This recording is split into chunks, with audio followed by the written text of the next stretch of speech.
E se de um dia para o outro você não tivesse mais as obrigações diárias e pudesse dedicar todo o seu tempo para reencontrar com o melhor dos seus dias? Reflexão boa, né? Esse é o principal argumento do livro Fechada para Balanço, escrito por uma advogada, mãe e, mais do que isso, uma mulher que tem um grande propósito na sua escrita: questionar o papel da mulher na sociedade atual através da ficção. O Opinião Livre de hoje conversa com Miriam Gomes, advogada, palestrante, professora universitária e escritora. Muito obrigada pela sua presença aqui, Miriam. Obrigada, eu que agradeço. Estou muito encantada de estar aqui, Silvia. Olha aqui o livro, capa linda. Tudo um conjunto, né? Já é aquela capa que já chama para reflexão, né?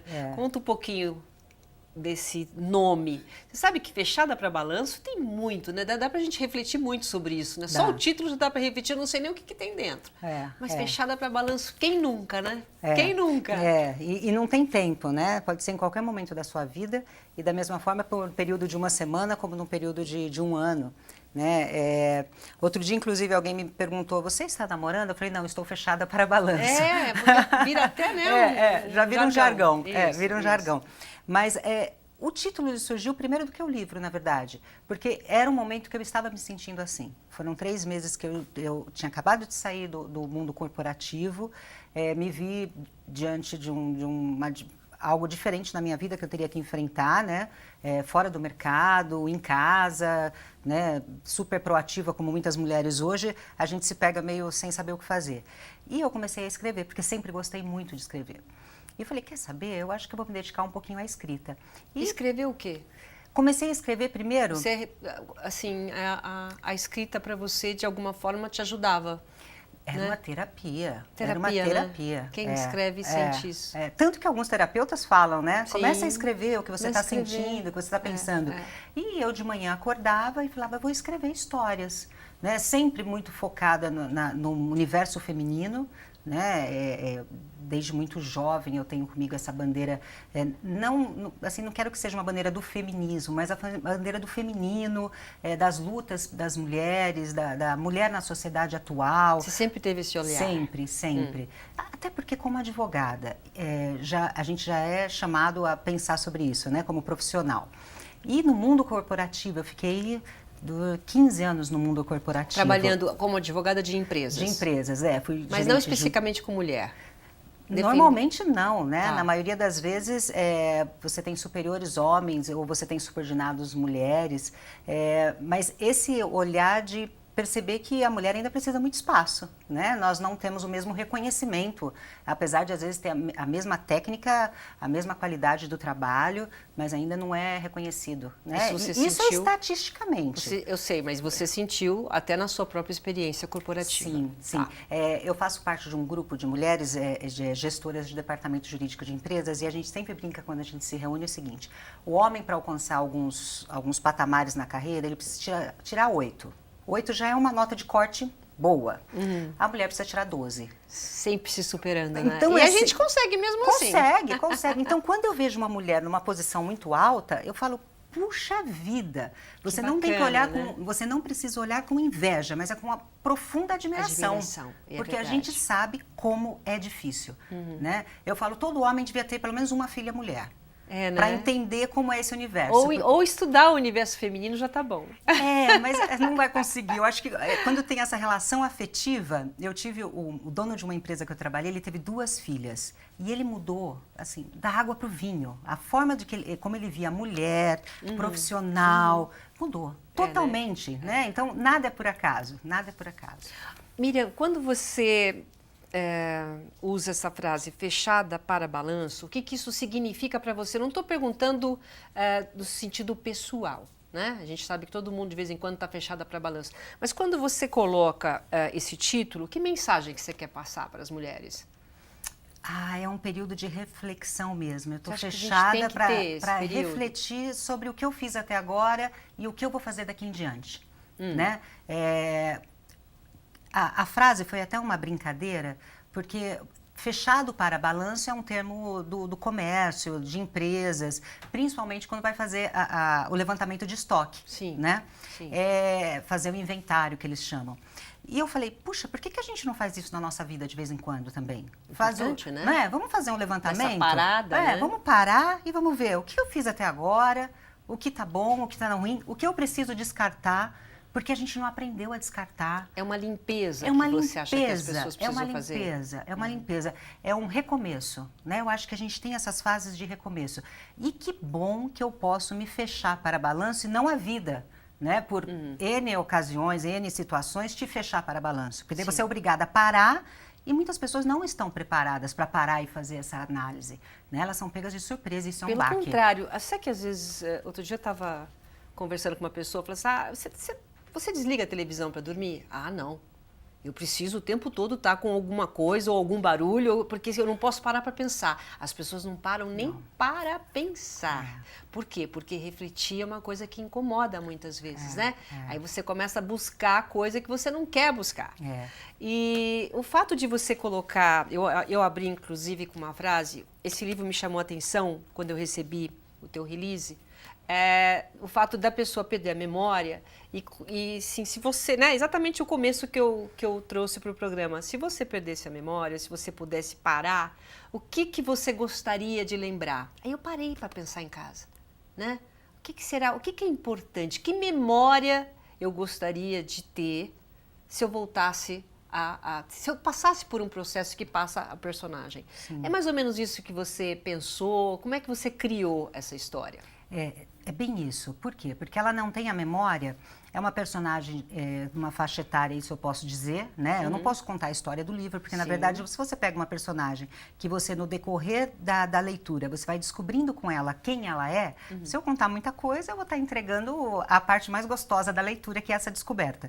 É uma personagem de 40 a 50 anos, isso está bem claro no livro, e quando ela perde a memória, ela só consegue lembrar do que aconteceu de 20 anos para trás. Então, ela tem um lapso temporal de 20 anos, 20 anos, não estou dizendo, não é cravado 20 anos, mas ela começa a lembrar só do período da juventude e da infância. E queira ou não, é o melhor período, é o período que a gente mais gosta de lembrar, só que a gente esquece durante a vida. Né? Outro dia eu li isso, eu falei assim, a gente esquece, todo mundo esquece que um dia foi criança. Né? Que não deveria, né? Não deveria. Que é tanta coisa boa, né? Não, muito. Então, a personagem, a ideia foi essa mesmo, né? Pensou, você vai estar reencontrando com o melhor dos seus dias. As obrigações eram outras, os seus sonhos, né, eram outros, talvez você tenha concretizado, talvez não. E como é bom você voltar nessa época, porque daí foi ali ao começo, é como se você pegasse a sua história, voltasse e falasse, puxa vida, olha o que eu pensava e por que eu não fui por esse caminho? Nossa, então é uma nova chance. É uma nova chance. Né? É você se limpo, reinventar. É aquela folha branca de novo e falar, nossa, depois já passei por tudo isso, deixa eu começar de novo. O que eu mudaria? Talvez isso? O que eu mudaria? O que eu mudaria? É bem isso. É bem essa pergunta. Fala, o que eu mudaria? Você sabe que você falou muito de mudança, né? O que a gente, né, essa parte de se reinventar. Então, hoje em dia, as pessoas não conseguem mais. Tem até uma frase que não é minha, mas que eu gosto, que tudo que me trouxe até aqui não é o que vai me levar para frente, que vai me levar adiante. Até muitas vezes as nossas experiências, a gente acha que a gente está num pacote pronto, né? E de repente a gente precisa dar essa fechada para balanço, talvez, para se recomeçar. Você acha isso? Você acha que as mulheres elas têm essa oportunidade de fazer isso? Elas deveriam fazer isso? A importância de se reinventar nos dias de hoje? Eu acho que elas deveriam.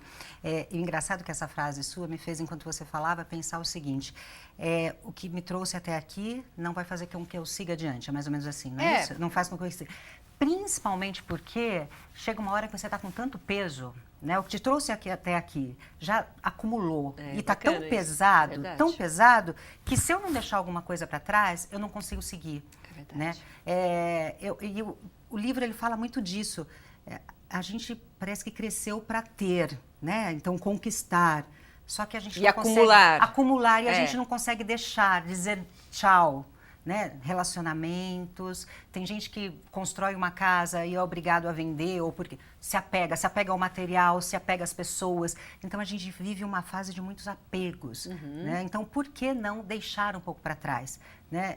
Outro dia eu escrevi uma crônica, e daí entra nessa pergunta que você me fez sobre as mulheres. Eu escrevi uma crônica e falava o seguinte: nós fomos educadas, todo mundo é educado e cresce com a ideia de casar, né? Namorar, encontrar alguém, casar. A minha geração, por exemplo, foi. Né? Eu fiz magistério, aprendi a cozinhar. Professora, né? Eu fiz tudo. Tudo que tinha que ser feito, você o pacote fez, completinho. Né? Eu falo que eu só não sei bordar, tentei, mas não tenho habilidade. Mas esse pacote é bom para ir para frente também. É ótimo. Mas a minha filha já não tem não tem mais isso, né? A gente não passa tudo isso, apesar que ela cozinha muito bem.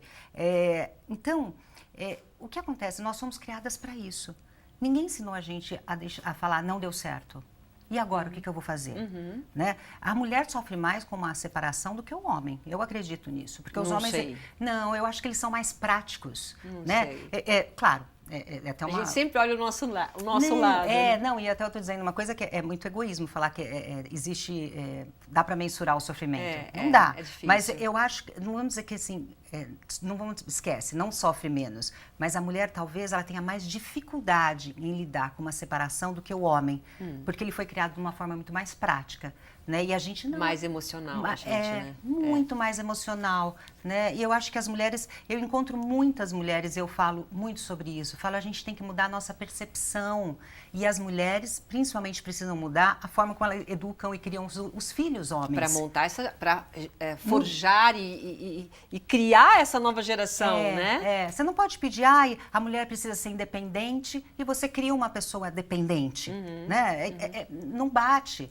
Então, a gente tem que mudar, inclusive, a educação e a criação dos nossos filhos. As minhas amigas que têm filhos homens, né? Eu falo, por favor, hein? Cria um homem bem romântico, cria um homem... Sei lá, eu tento, de alguma forma, passar para as mulheres, né? Para elas criarem os filhos delas de uma forma diferente, porque é uma geração que está chegando aí. E esses são os principais aspectos do livro que você aborda? Sim, eu fiz um trabalho... interessante eu gosto muito de filosofia, né? Seria a minha segunda opção caso eu não fosse advogada. Bem distante as opções, mas segue muito a mesma linha de pensamento. Eu peguei alguns conceitos de filosofia, algumas coisas que eu acho que são interessantes para mostrar essa questão de desapego, essa questão de aparências, né? Alguns males modernos hoje, e transformei em histórias dentro do livro. A pessoa talvez não vai conseguir identificar onde eles estão. Mas eu quis trazer tudo isso de uma forma prática e simples para o leitor entender conceitos sem que isso tenha que levar ele a ler um livro de filosofia, um livro técnico ou coisa desse sentido. Exemplo, né? Platão fala muito dessa questão de aparência, né? Ele usa a alegoria da caverna para falar uma questão da aparência, por exemplo. A gente fica uma pessoa, né, um grupo de pessoas dentro de uma caverna olhando para a parede. Atrás deles tem uma fogueira e entre a fogueira e essas pessoas tem uma mureta. Então essas pessoas não conseguem ver o que está acontecendo lá atrás.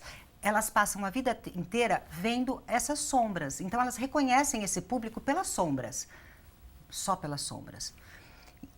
O que Platão fala isso? Ele fala que nós, na verdade, estamos muito ligados à aparência, né? A gente não se aprofunda em conhecer, isso mesmo até na base do conhecimento. Hoje em dia todo mundo lê o cabeçalho lá do que está numa rede social e nem clica para ler o que está escrito lá dentro, né? Então é a questão de você ver tudo de uma forma muito sutil, superficial. E o livro, eu trato isso num diálogo, não entro nessa história da filosofia em si, mas eu trato num diálogo entre uma enfermeira e a personagem principal. Bom, fechada para balanço, a gente continua, vamos fazer um rápido intervalo comercial e aí vamos entrar, né, nessas conversas que também inspiram a filosofia de cada um, tá? Um instante só, até já.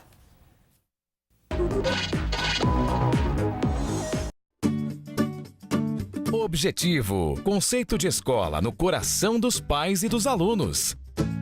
Infantil, fundamental, integral. Médio, pré-vestibular.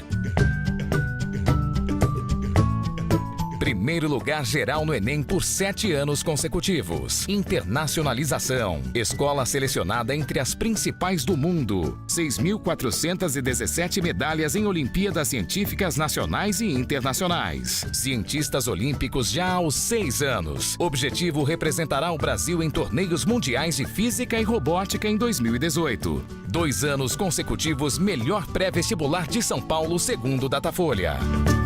Eu achei essa viagem incrível e inesquecível. A Unip tem o compromisso de formar cidadãos conscientes, criativos, empreendedores.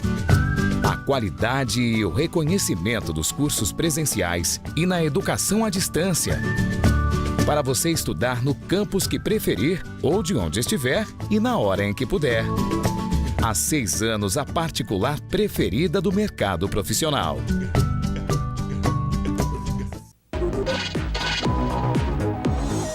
Estamos de volta, Opinião Livre, conversando com Miriam Gomes, advogada, palestrante, universitária, professora universitária e escritora. Ela escreveu Fechada para Balanço, que é o 2º livro, tá? E aqui atrás eu estava vendo, antes da gente passar para o outro, antes a vida fosse escrita a lápis. Por quê? Porque tem um trecho do livro que eu falo isso, na verdade. Que bom seria se a vida fosse escrita a lápis, porque a gente poderia apagar e começar tudo de novo sem nenhum borrão, né? A vida não tem rascunho, né? Não tem rascunho. Não tem, gente. Não tem tem jeito. jeito. Olha, e o primeiro livro chama Certas Mulheres. Esse livro aqui é um livro diferente. Eu fiquei encantada com a ideia e foi onde tudo começou. Fala um pouquinho pra gente. Esse livro, ele foi escrito depois do Fechada. Olha que coisa maluca. Ah, foi o contrário? Mas eu escrevi o Fechada. Tá. Já estava no processo já de término do Fechada e conversando com Augusto. Augusto Cruz, que é um escritor baiano. Tá. Ele é de Salvador. Tá. Ele tem então, outros você livros foi também. coautora. Eu fui coautora. Eu conversando com o Augusto, falei, Augusto, eu tô com um material pronto que não cabe aqui no Fechada. Que tal nós fazemos uma brincadeira? Eu escrevo algumas histórias, alguns contos com personagens femininas, com a minha visão como mulher. E você também escreve, cada um escreve 9 contos e a gente consegue brincar com o leitor até para ele ver, olha, eu posso ver aqui que é uma visão masculina, eu vejo aqui que é uma visão feminina, você não precisa nem ver quem escreveu, se foi a Miriam, se foi o Augusto. E é muito distinta a visão, né? Então são 9 contos seus. E 9 do Augusto. Mas são das mesmas personagens? Alguns, sim. Alguns nós brincamos, inclusive, eu faço na visão da mulher, né, da esposa, e ele faz a visão do marido. É sensacional, né? né? É muito diferente, né? É muito diferente. A visão é muito diferente ainda, muito quer dizer, diferente. até no olhar, né, de personagens, a gente é diferente de Nós homem e mulher, somos não tem muito mais como. emotivas, né? Eles parece que têm, eu falo, parece que eles têm, se a gente pegar aquela tabela de cores, a nossa é infinita. A deles não, tem uma meia dúzia de tonalidades, eles se viram muito bem com isso. Então, imagino que eles sofrem com a gente. Eu imagino. Bom, nesse livro, aliás, gente, esse livro, ele está se transformando em peça de teatro, peça de teatro em Salvador. Você vai colocar o quê? Os contos, as personagens? Eles estão trabalhando o roteiro, porque são várias personagens, talvez não entrem todas, mas eles estão tentando transformar várias em uma única peça. Né? Porque os personagens acabam se encontrando ali de repente nas histórias, né? Mas são personagens quem for assistir vai ver a visão feminina e a visão masculina. É interessante isso. E esse livro eu acho ótimo e espero que aconteça o mesmo com Fechada. Não tem quem não se reconheça. É lógico. Porque são personagens tão verdadeiras, né? Mas do dia a dia. Como é que você se inspirou? Eu me inspiro Você tá lá na manicure, você fica olhando a manicure, a vida dela, como é que funciona? Essa da manicure é a melhor, porque tem uma história da manicure aqui. E é uma manicure que estava contando uma história para mim. Não é essa história que está no livro, mas ela contava com a mesma força, a mesma paixão. Eu falei, eu preciso de uma personagem como ela. Né? Eu me inspiro muito nas pessoas que estão à minha volta. Às vezes, no período que eu estou escrevendo, eu fico, parece que um radar. Eu ando na rua, eu vou ao mercado, eu vou ao fórum. Qualquer lugar que eu vou, parece que eu estou um radar só captando informações. Né? E isso eu vou transformando nessas histórias. Então, as pessoas se reconhecem. Mas como você faz? Você chega e escreve? Como é que é a sua forma de trabalhar? Normalmente, eu chego em casa à noite e escrevo. Né? Sempre. É uma coisa com disciplina até. Com disciplina. Ou um tempinho que eu tô parada, que vem, eu ouço alguma coisa, eu aproveito e já continuo escrevendo e lembro e vou fazendo um rascunho. Eu gosto muito de lápis, não foi por acaso aquela frase, engraçado isso. Eu coleciono lápis. Né? Minha filha fala, um dia ela viajou para o exterior, ela falou, mãe, o que você quer que eu traga? Eu falei, eu quero lápis. Ela escreveu assim, mãe, você realmente é uma pessoa estranha. Lápis. Tanta coisa que poderia ter pedido, eu quero lápis. Então, eu sempre tenho um lápis na bolsa e vou escrevendo e se não gosto, eu apago. Ou à noite, quando eu chego em casa, que eu acho que as coisas ficam mais prontas, ou dirigindo. Dirigindo é a hora Aí você vai falando. Vou falando. Às vezes eu gravo e volto na ideia. Às vezes eu tô quieta, eu marco no celular. Então, assim, o processo depois você junta tudo, aquele quebra-cabeças e transforma na história. Mas você vai captando, porque você tá com uma personagem na cabeça. Você fala, puxa vida, olha, é igualzinha a minha personagem. Né? E daí você traz aquela informação para ela. E as pessoas se identificam? Se identificam. Nossa, teve uma moça que trabalhou comigo, ela foi minha assistente numa empresa, ela leu e depois ela mandou um e-mail. Você escreveu para mim essa história, né? Você se inspirou em mim. Eu falei assim, olha, em algum momento sim. Ela falou, mas eu me vi tanto na história. E não tem como não se ver, né? Assim, porque são personagens, você tem a mulher, você tem a dona de casa, você tem a empresária, você tem a são mulheres de verdade, você tem a mulheres... manicure, né? Você tem de tudo um pouco, de tudo um pouco. E você é sempre focada na mulher, né? Sempre focada na mulher. Esse é realmente o teu foco, tanto no Certas Mulheres, que o livro já diz, como no Fechada para Balanço. A mulher e o poder que ela exerce na sociedade, como ela se transforma, é isso que você quer passar? Na verdade, nem é o poder que ela exerce, é o poder que eu gostaria que ela exercesse, porque eu acho que ainda nós temos um longo caminho pela frente. Mas agora está tão na moda empoderamento feminino, né? Só se fala nisso, é uma palavra até que bate. O que é o empoderamento? Pena, né, Silvia, que as pessoas falam, mas na prática ele não acontece. Empoderar nada mais é do que dar poder à pessoa. Mas não é o poder... Né? É o poder de se colocar na sociedade, é o poder de ter os mesmos direitos, né, do que os homens, não ser melhor. Eu não acredito em diferenças, né? Eu acho que tudo é uma questão de você unir forças para ter algo completo. Né? Então, eu acho que... outro dia eu falei assim, mas tem profissão que é só para homem. Ok. Não é isso que nós estamos discutindo, né? Até porque você tem um biotipo diferenciado, tem um homem. Não é isso, nós estamos falando de direitos sociais, direitos iguais, né? A mulher faz só 100 anos. Eu acho incrível que outro dia eu li, esse ano completa 100 anos que a mulher teve direito ao voto, que foi na Inglaterra, a primeira vez que isso aconteceu. É muito pouco tempo. Nós estamos no ano de 2018. Mas você acha que a mulher brasileira... Esquecendo um pouco o empoderamento que já existe em vários países, que muitas mulheres já conquistaram grandes coisas. Você acha que a mulher brasileira, a mulher de verdade, essa mulher que você se inspira, ela está ciente disso, do empoderamento que ela possa ter? Ela talvez não Ou saiba. nós estamos engatinhando? Talvez ela não saiba o poder que ela tem, mas ela vive esse poder nas mãos. Eu li uma reportagem outro dia, um número enorme de famílias na periferia de São Paulo, famílias... são sustentadas só pela mulher. Não tem a figura do homem. Sim, então a mulher trabalha, ela cuida dos filhos. Hoje ela é o que nós falávamos antes, o homem da casa, né? Talvez essa mulher não saiba o papel dela nessa sociedade. Talvez ela não saiba, porque para ela isso é uma sobrevivência. A minha mãe fala assim, e não remunerado. E não remunerado. Então, assim, eu acho que a mulher, ela está empoderada porque hoje ela consegue trabalhar, consegue sustentar os filhos, né? Na periferia isso é muito comum, a mulher, eu faço parte de uma ONG na Grande São Paulo, é muito comum, né? 80% das casas são sustentadas só por mulheres. E o que essas mulheres querem quando você vai conversar com elas? Porque você chega e fala com... Você chega com mensagem, você chega com o teu livro, você chega com ideias e com essa coisa de realmente colocar e fazer a mulher se colocar. O que essas mulheres da periferia, ou essas mulheres muitas vezes mais simples, mas tão poderosas, que não têm essa visão ainda, o que elas querem? Quando você fala, é que elas descobrem o que elas querem. Porque elas descobrem que elas podem sair dessa linha apenas de sobrevivência e que elas são capazes, porque elas não percebem quanto elas são fortes, elas não percebem quanto elas são capazes, né? E a hora que você passa a mensagem, eu dei uma palestra para uma turma dessas mulheres e contei um pouquinho da minha história, né? Eu venho de família de pai metalúrgico, classe média baixa, nasci na região periférica de São Paulo, fui a primeira a me formar da minha família, primeira a ter faculdade.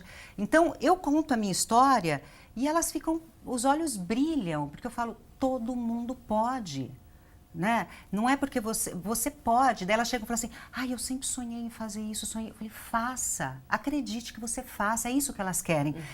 Tem que mostrar para elas que não é um sonho distante, que elas podem. Tanto que a minha palestra sempre fala assim, mulheres empoderadas, um sonho possível. Né? Porque, como você falou, vira moda, só que na prática elas não sabem o que é isso. Né? Então, mostrar para as mulheres que o sonho não está limitado a uma classe social, a um gênero. Elas podem sonhar, elas podem conquistar. E qual que é o primeiro passo? Tem sempre um primeiro passo para tudo, né? Você ensina esse primeiro passo? Dá um espaço para ela, olhar para ela. Né? Porque hoje a mulher é mal de mulher, né? Eu falo.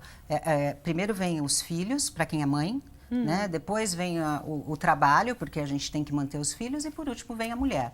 Eu falo, olhe tudo isso, mas não deixe de olhar para você. Não abandone seus sonhos. Não abandone quem você é. Né? E eu acho que esse é o primeiro passo, não se abandone.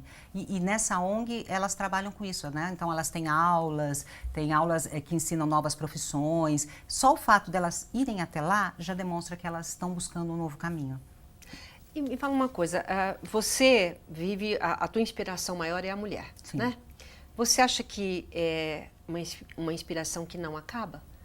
Por exemplo, a gente estava comentando que quando você escreve, você está andando, você está no trânsito, de repente você lembra de alguma coisa, você escreve, você conversa com alguém, você sente aquela história, você chega na sua casa e escreve. Essa inspiração, ela não acaba? Ou tem dias que a Miriam também, hoje eu não estou inspirada para nada, hoje eu não consigo escrever uma linha, porque escritor tem essa, você fica olhando para o texto e fala, e aí? Não existe essa obrigação? Como que funciona a sua forma de trabalhar? Não existe a obrigação, até porque eu tenho que dividir com a carreira de advogada, né? E eu terminei o mestrado agora recentemente. Então, eu fiquei um ano só escrevendo termos técnicos e trabalhando em cima da minha tese. Né? Tenho o projeto de fazer o doutorado o ano que vem.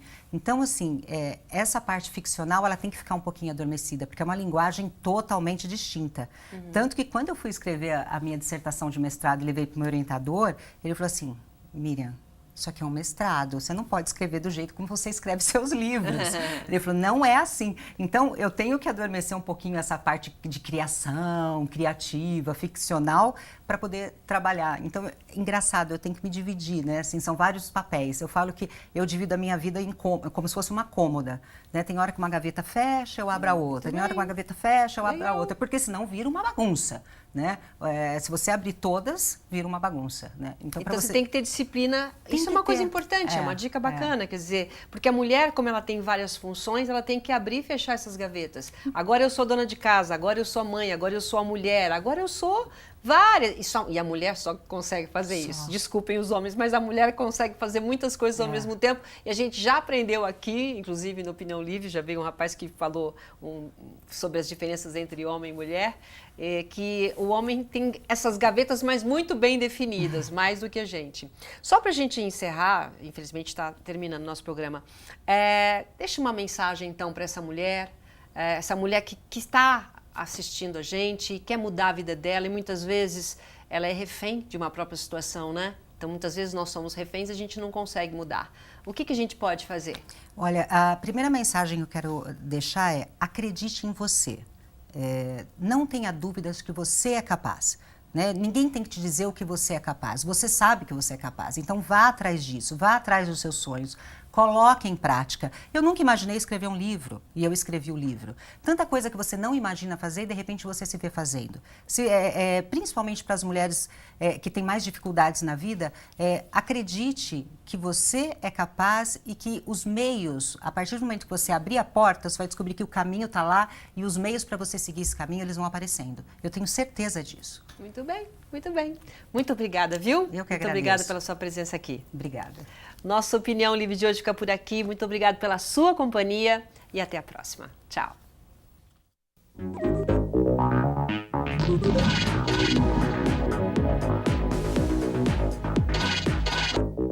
Ranking Universitário confirma: Universidade Paulista Unip há 6 anos consecutivos é a particular preferida do mercado profissional em todo o Brasil. Forma cidadãos conscientes, criativos, empreendedores. Unip, qualidade comprovada.